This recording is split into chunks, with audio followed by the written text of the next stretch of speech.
How do you become a true peacemaker? Well, here's the first thing. You have to speak honestly when you speak, when you have a conversation, and you have to listen openly. Because here's the key.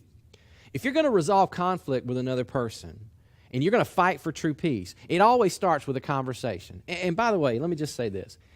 A conversation is not had on text messages, okay? A conversation does not happen on Facebook. It doesn't happen on Instagram or any other social media. Conversations involve speaking to a person and listening to a person, okay? So that's what I mean when I say conversations. So don't get this wrong. Conversations are about speaking and listening. So let me give you some skills, and I'm going to start with the speaking side. When you're speaking in a conversation, you're having a tough conversation with a person, here's some things you need to remember. Number one, you need to start by using I statements and not you statements. You need to talk about what you're feeling, what you're thinking, how you're feeling hurt or disrespected, how you're upset, I'm upset, I don't understand. Use I statements. And you're thinking, well, isn't that selfish to use only I statements? Actually, no, because see, here's the difference. I statements express feelings, but as soon as you start making you statements, you're making accusations. You did this, and you always, and you never. But always start with I statements. See the difference? Number two, use short sentences. Keep it brief, okay? You're not delivering a speech. You're not preaching a sermon. That's my job. Let me do that, okay? Keep it short. Number three, correct them if you think they've missed something. For example, when you're in conflict with somebody, say something like this. Look, I feel like maybe you don't understand how I'm feeling about this certain thing. Or I don't think you understand how what you say hurts me. I think maybe you intended to ignore me on this. It's something that you think maybe they didn't understand, and you just help them understand what they missed. Number four, you speak until you feel like you've been understood. See, a lot of us, we get into a conversation, we throw out our feelings, and then if they don't understand, we just go, see, you don't care, and then we walk away from the conversation. You can't do that. Say it again. Say it in a different way. Say what you're feeling until they get it, because, see, remember, they're not inside your head. They don't know what's going on in your heart, and it's our job when we're the speaker in the conversation to help them understand what's going on inside of us. Number five, when you said what you need to say, you need to stop talking. Never miss a good opportunity to shut up, right? Because at some point, you've got to give them a chance to respond to you, to let you know that they've really heard what you have to say when you're in a tough conversation. And once they do, well, maybe you'll be surprised at what you hear back. So stop talking when you've said everything you need to say. Now, that's the speaking side of a tough conversation.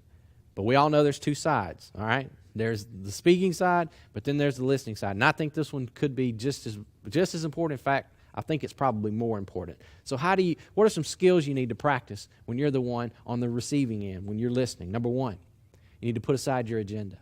And this is so important. You need to be quiet. You need to be still. You need to look at the person who's speaking to you. Pay attention to their words. Pay attention to the emotion that they're expressing in that moment.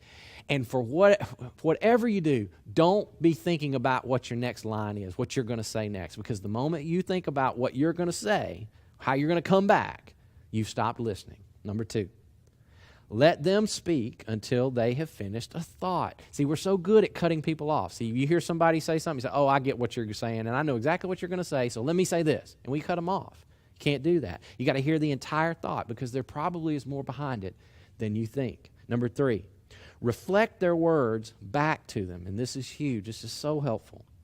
When somebody's expressing their feelings to you about something and you're in conflict with them, you need to say something like this. You need to say, hey, let me be sure that I understand you correctly. And then you paraphrase back to them what you heard them say.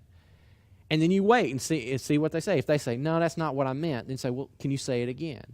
And then you parrot right back. You paraphrase what they said back to them until that person says, you know what? You understand. That's exactly what I meant. That's exactly what I was feeling. And see, the reason we do this is because sometimes resolving conflict with another person is it's not as much about the issue that you're having between you. It's really more about two people feeling like you've heard me and you understand me. And sometimes if you can just get that figured out, you can knock the conflict out right away.